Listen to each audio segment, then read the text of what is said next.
एक बात याद रखना, दुनिया का कोई भी गोल हो, चाहे एग्जाम क्रैक करना हो, एक बिजनेस को सक्सेसफुल बनाना हो या कोई ड्रीम अचीव करना हो, तो वो सिर्फ मेहनत से पॉसिबल नहीं होता।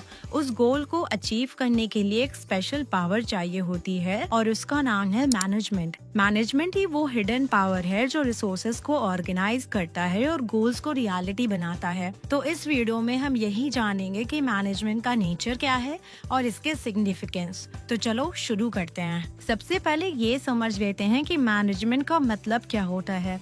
मैनेजमेंट का मतलब है रिसोर्सेज को प्रॉपरली प्लान करके, ऑर्गेनाइज करके और कंट्रोल करके यूज करना कि हमारे गोल्स एफिशिएंटली और इफेक्टिवली यूज हो जाएं। अब यहाँ पे जो दो वर्ड यूज किए गए हैं, पहला एफिशिएंटली और दूसरा इफेक्टिवली, इनका मतलब समझ लेते हैं। तो इफेक्टिवली का मतलब है काम को टाइम पर कंप्लीट करना और एफिशिएंटली का मतलब है काम को मिनिमम कॉस्ट में और रिसोर्सेज का बेस्ट यूज करके कंप्लीट करना। और एक अच्छे मैनेजमेंट के लिए दोनों बहुत जरूरी हैं। अब हम देख लेते हैं कैरेक्टरिस्टिक्स ऑफ मैनेजमेंट, मतलब मैनेजमेंट की क्या क्या खासियत होती हैं। पहला है गोल ओरिएंटेड प्रोसेस। मैनेजमेंट कभी भी बस टाइम पास के लिए नहीं होता। हर ऑर्गेनाइजेशन के कुछ ना कुछ गोल्स होते हैं। जैसे स्कूल का गोल होता है अच्छी एजुकेशन देना, हॉस्पिटल का गोल होता है पेशेंट की हेल्थ इम्प्रूव करना और कंपनी का गोल होता है प्रॉफिट कमाना और कस्टमर को खुश करना। तो इसीलिए मैनेजमेंट इंश्योर करता है कि सब लोग एक ही डायरेक्शन में काम करें, एक ही टारगेट को अचीव करें। दूसरा है ऑल परवेजिव। यहाँ परवेजिव का मतलब होता है एवरीवेयर। मैनेजमेंट हर जगह चाहिए होता है, चाहे छोटी ऑर्गेनाइजेशन हो या बड़ी, प्राइवेट हो या गवर्नमेंट, बिजनेस हो या नॉन बिजनेस, मैनेजमेंट हर जगह अप्लाई होता है। तीसरा है मल्टी डायमेंशनल। मैनेजमेंट एक मल्टी डायमेंशनल एक्टिविटी है, मतलब ये सिर्फ एक काम तक लिमिटेड नहीं होता, बल्कि कई एंगल्स से काम करता है। और इसमें 3 मेन डायमेंशंस होते हैं। पहला है मैनेजमेंट ऑफ वर्क। हर ऑर्गेनाइजेशन कुछ काम करने के लिए बनती है। मैनेजमेंट उस काम को गोल्स में बदलता है और उन्हें अचीव करने में हेल्प करता है। दूसरा है मैनेजमेंट ऑफ पीपल्स। लोग किसी भी ऑर्गेनाइजेशन का सबसे बड़ा एसेट होते हैं और मैनेजमेंट लोगों के एफर्ट्स को यूनाइट करता है ताकि वो एक टीम की तरह काम करें। और तीसरा है मैनेजमेंट ऑफ ऑपरेशन। ऑपरेशन का मतलब होता है रॉ मटेरियल को फाइनल प्रोडक्ट्स में कन्वर्ट करना और फिर उसको कस्टमर तक पहुंचाना। मैनेजमेंट ऑफ ऑपरेशन ये इंश्योर करता है कि पूरा प्रोसेस स्मूथली चले, जैसे प्लानिंग करने का काम कैसे होगा, रिसोर्सेज का सही यूज करना और क्वालिटी मेंटेन रखना। इसका मेन फोकस है कि इनपुट्स को एफिशिएंटली कन्वर्ट करके आउटपुट बनाया जाए। अब हम बात कर लेते हैं ऑब्जेक्टिव्स ऑफ मैनेजमेंट की। तो देखो, मैनेजमेंट का मेन काम होता है एक ऑर्गेनाइजेशन को सही डायरेक्शन देना ताकि वो अपने गोल्स को एफिशिएंटली अचीव कर सके। लेकिन ये गोल्स सिर्फ एक टाइप के नहीं होते। मैनेजमेंट के एक्चुअली 3 मेन ऑब्जेक्टिव होते हैं। पहला ऑर्गेनाइजेशनल ऑब्जेक्टिव, यानी वो ऑब्जेक्टिव जो ऑर्गेनाइजेशन अपने लिए सेट करती है, और इस ऑब्जेक्टिव के भी 3 मेन पार्ट्स होते हैं। पहला सर्वाइवल।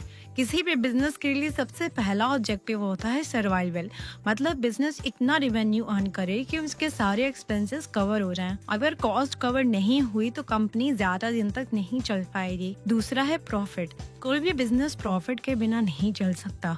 एक बिजनेस को ग्रो करने के लिए प्रॉफिट जरूरी है। प्रॉफिट एक तरह का रिवॉर्ड होता है बिजनेस के लिए जो उसको मोटिवेट करता है बेटर परफॉर्म करने के लिए। तीसरा है ग्रोथ। जब सर्वाइवल और प्रॉफिट दोनों स्टेबल हो जाते हैं तब आता है ग्रोथ का स्टेज। ग्रोथ दिखाती है कि कंपनी अपनी पोटेंशियल अपॉर्चुनिटी को कितना अच्छा यूज कर रही है, जैसे सेल्स बढ़ाना, एम्प्लॉयज इंक्रीज होना या न्यू ब्रांचेस ओपन करना। ये सब ग्रोथ का इंडिकेटर है। दूसरा ऑब्जेक्टिव है सोशल ऑब्जेक्टिव। अब देखो, कोई भी बिजनेस सोसाइटी के बीच में ही एग्जिस्ट करता है, तो उसके कुछ रिस्पॉन्सिबिलिटी सोसाइटी के लिए भी होती हैं, जिसे हम कहते हैं सोशल ऑब्जेक्टिव्स। अगर हम सिंपल वर्ड्स में समझे तो इसका मतलब है बिजनेस को सोसाइटी के वेलफेयर के लिए भी काम करना चाहिए, जैसे good quality product reasonable price पर देना, एम्प्लॉयमेंट क्रिएट करना और पोल्यूशन कंट्रोल करना। यानी सिर्फ प्रॉफिट कमाना ही एक ऑर्गेनाइजेशन का गोल नहीं होता, बल्कि सोसाइटी को भी कुछ देना इक्वली इम्पोर्टेंट होता है। तीसरा ऑब्जेक्टिव है personal objectives. Personal objectives mainly वो ऑब्जेक्टिव्स होते होते हैं जो ऑर्गेनाइजेशन के एम्प्लॉय के लिए होते हैं। हर एम्प्लॉय चाहता है उसको अच्छी सैलरी मिले,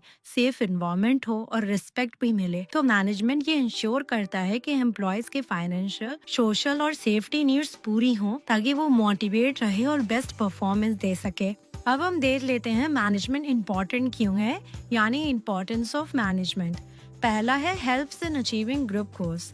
मैनेजमेंट सब लोगों के एफर्ट्स को एक डायरेक्शन में ले जाता है ताकि ऑर्गेनाइजेशन के गोल्स इजीली अचीव हो सकें।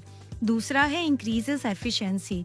ये इंश्योर करता है कि रिसोर्सेज जैसे टाइम, मनी और मैन पावर बेस्ट वे में यूज हो ताकि कम कॉस्ट में ज्यादा आउटपुट मिले। तीसरा है creates a dynamic organisation.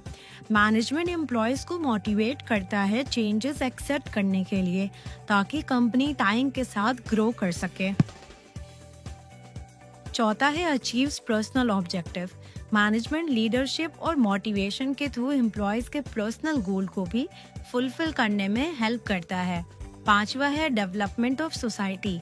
Management society के लिए भी काम करता है, जैसे क्वालिटी गुड्स देना, जॉब्स क्रिएट करना और एनवायरनमेंट फ्रेंडली प्रोडक्शन करना। अब हम बात करेंगे कि मैनेजमेंट क्या है, आर्ट है, साइंस है या प्रोफेशन। तो चलो देख लेते कि मैनेजमेंट है क्या। सबसे पहले हम देख लेते हैं मैनेजमेंट एज अ साइंस। इसमें हम साइंस के कैरेक्टरिस्टिक्स को देखेंगे कि वो मैनेजमेंट के साथ मैच हो रहे हैं या नहीं।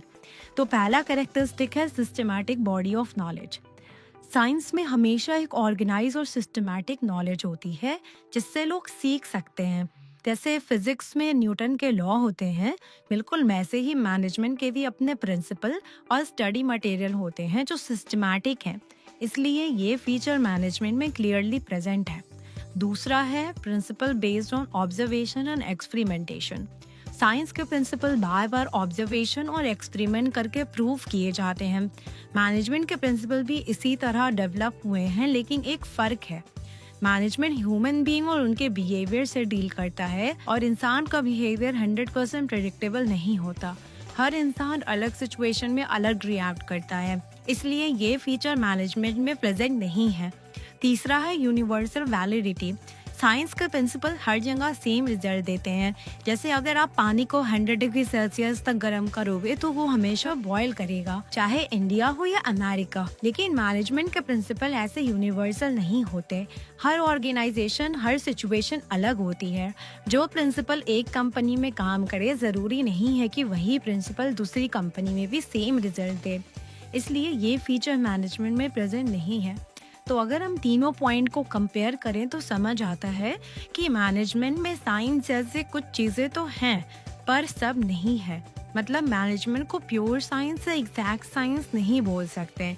इसे हम इन एग्जैक्ट साइंस या सोशल साइंस कह सकते हैं। अब हम देख लेते हैं management as an art. Art का मतलब होता है अपने नॉलेज और स्किल को क्रिएटिवली अप्लाई करना ताकि डिजायर्ड रिजल्ट अचीव हो। अब देख लेते हैं मैनेजमेंट आर्ट है या नहीं। इसका पहला कैरेक्टरिस्टिक है existence of theoretical knowledge. Her art के पीछे एक थ्योरी होती है। जैसे पेंटिंग के लिए कलर थ्योरी होती है, वैसे ही मैनेजमेंट के भी अपने थ्योरीज और प्रिंसिपल होते हैं जो मैनेजर को गाइड करते हैं। यानी मैनेजमेंट के पास भी एक थ्योरेटिकल बेस है जो इसे एक आर्ट बनाता है। दूसरा है पर्सनलाइज्ड एप्लीकेशन। आर्ट हमेशा पर्सनल होती है। दो सिंगर एक ही गाना गाएंगे लेकिन दोनों का अंदाज अलग अलग होगा। वैसे ही दो मैनेजर एक ही सिचुएशन को हैंडल करेंगे पर उनका स्टाइल अलग होगा। इसलिए मैनेजमेंट एक इंडिविजुअल स्किल है। तीसरा कैरेक्टरिस्टिक है based on practice and creativity. Art सिर्फ थ्योरी से नहीं आती बल्कि प्रैक्टिस से डेवलप होती है। जितना ज्यादा एक आर्टिस्ट प्रैक्टिस करेगा उतना ही परफेक्ट और क्रिएटिव उसकी आर्ट बनेगी। वैसे ही एक मैनेजर भी एक्सपीरियंस से सीखता है और अपनी क्रिएटिविटी यूज करके प्रॉब्लम सॉल्व करता है। इसलिए मैनेजमेंट भी एक आर्ट है जिसमें प्रैक्टिस और क्रिएटिविटी दोनों चाहिए होती है। अब इन तीनों पॉइंट्स को देखते हुए हम ये कह सकते हैं कि मैनेजमेंट एक आर्ट है। अब हम देख लेते हैं management as a profession. Profession का मतलब होता है एक ऐसी ऑक्यूपेशन जिसमें स्पेशलाइज्ड नॉलेज, प्रॉपर ट्रेनिंग, एक कोड ऑफ कंडक्ट और सर्विस मोटिव हो। जैसे डॉक्टर, लॉयर, सीए, ये सब प्रोफेशंस के एग्जाम्पल्स हैं। अब देख लेते हैं कि मैनेजमेंट प्रोफेशन है या नहीं। सबसे पहला कैरेक्टरिस्टिक है स्पेशलाइज्ड नॉलेज। हर प्रोफेशन के पास अपना एक स्पेशल नॉलेज होता है। जैसे डॉक्टर के पास मेडिकल नॉलेज, लॉयर के पास लॉ का नॉलेज होता है, वैसे ही मैनेजमेंट के भी अपने प्रिंसिपल और कॉन्सेप्ट होते हैं जो एक मैनेजर को सीखने पड़ते हैं। दूसरा है रिस्ट्रिक्टेड एंट्री। हर प्रोफेशन में एंट्री एग्जाम या डिग्री के थ्रू होती है। इसे डॉक्टर बनने के लिए एमबीबीएस करना पड़ता है, लेकिन मैनेजमेंट में ऐसे स्ट्रिक्ट रूल नहीं है। आप बिना एमबीए की डिग्री के भी मैनेजर बन सकते हो। तीसरा है स्टैट्यूटरी बॉडी। हर प्रोफेशन को रेगुलेट करने के लिए एक लीगल बॉडी होती है। जैसे सीए के लिए आईसीएआई है, वैसे ही मैनेजमेंट के लिए भी एआईएमए है, लेकिन ये कोई लीगल अथॉरिटी नहीं है। मतलब मैनेजर बनने के लिए आपको एआईएमए का लाइसेंस जरूरी नहीं है। चौथा है कोड ऑफ कंडक्ट। डॉक्टर या लॉयर को अपने एक स्ट्रिक्ट कोड ऑफ कंडक्ट को फॉलो करना पड़ता है। मैनेजर के लिए भी एथिकल गाइडलाइंस होती हैं, जैसे एम्प्लॉयज के साथ फेयर रहना, पर ये लीगली बाइंडिंग नहीं है। पांचवा है सर्विस मोटिव। हर प्रोफेशन का मेन एम सोसाइटी को सर्व करना होता है। वैसे ही मैनेजर का मोटिव सिर्फ प्रॉफिट कमाना नहीं, बल्कि सोसाइटी को क्वालिटी प्रोडक्ट और सर्विस देना होता है। तो मैनेजमेंट के अंदर प्रोफेशंस वाली बहुत सी क्वालिटीज हैं, specialised knowledge, service motive, code of conduct, लेकिन रिस्ट्रिक्टेड एंट्री और स्टैट्यूटरी बॉडी जैसे फीचर्स खुली प्रेजेंट नहीं है। इसलिए मैनेजमेंट को एक इमर्जिंग प्रोफेशन कहा जाता है। अब हम देख लेते हैं लेवल्स ऑफ मैनेजमेंट। किसी भी ऑर्गेनाइजेशन में मैनेजमेंट के 3 लेवल्स होते हैं। पहला टॉप लेवल मैनेजमेंट। इसमें CEO, board of directors, managing directors जैसे लोग आते हैं। इनका काम है ऑर्गेनाइजेशन के गोल्स डिसाइड करना, पॉलिसीज बनाना और स्ट्रैटेजीज फॉर्मुलेट करना। ये लोग सारे मेजर पॉलिसीज मेकिंग के लिए रिस्पॉन्सिबल होते हैं। दूसरा है मिडिल लेवल मैनेजमेंट। इसमें डिपार्टमेंट हेड, ब्रांच मैनेजर जैसे लोग आते हैं। इनका काम है टॉप लेवल मैनेजमेंट ने जो प्लान्स और पॉलिसीज बनाई हैं उन्हें एग्जीक्यूट करना। ये लोअर लेवल मैनेजमेंट से कांटेक्ट करते हैं, उन्हें गाइड करते हैं और मोटिवेट करते हैं। तीसरा है लोअर लेवल मैनेजमेंट। इसमें सुपरवाइजर जैसे लोग आते हैं। इनका काम है वर्क और पॉलिसीज को इम्प्लीमेंट करना। ये वर्कर्स की प्रॉब्लम को मिडिल लेवल तक पहुंचाते हैं और डिसिप्लिन मेंटेन करते हैं। अब हम देख लेते हैं कोऑर्डिनेशन। सबसे पहले कोऑर्डिनेशन का मतलब समझ लेते हैं। कोऑर्डिनेशन एक ऐसी इनविजिबल फोर्स है जो ऑर्गेनाइजेशन के सभी लोगों और डिपार्टमेंट के एफर्ट्स को एक डायरेक्शन में ले आती है। अगर कोऑर्डिनेशन ना हो तो ऑर्गेनाइजेशन के गोल्स कभी अचीव ही नहीं हो पाएंगे। इसलिए मैनेजमेंट में कोऑर्डिनेशन को सोल ऑफ मैनेजमेंट कहा जाता है। अब हम बात कर लेते हैं इम्पोर्टेंस ऑफ कोऑर्डिनेशन की। सबसे पहला है ग्रोथ इन साइज। जब कंपनी बड़ी होती है, एम्प्लॉयज और डिपार्टमेंट बढ़ जाते हैं। कोऑर्डिनेशन हेल्प करता है सबको एक डायरेक्शन में काम करने में। दूसरा है फंक्शनल डिफरेंशिएशन। हर डिपार्टमेंट जैसे मार्केटिंग, फाइनेंस और प्रोडक्शन अपना अपना काम करता है, बट सब एक दूसरे पर डिपेंड होते हैं। कोऑर्डिनेशन इंश्योर करता है कि सबका वर्क प्रॉपरली लिंक्ड हो। तीसरा है स्पेशलाइजेशन। हर एक्सपर्ट अपनी फील्ड में बेस्ट होता है, लेकिन उनके काम को जोड़ने के लिए कोऑर्डिनेशन जरूरी होता है ताकि सब एफर्ट्स एक गोल के लिए हों। और इसीलिए कोऑर्डिनेशन को सोल ऑफ मैनेजमेंट कहा जाता है, क्योंकि इसके बिना ऑर्गेनाइजेशन में कंफ्यूजन और डिले हो जाता है। तो बस इसी के साथ हमारा ये चैप्टर खत्म होता है। आई होप कि आप लोगों को ये चैप्टर समझ आया होगा। अब हम मिलते हैं नेक्स्ट वीडियो में नेक्स्ट चैप्टर के साथ। तब तक के लिए अपना ख्याल रखना। बाय।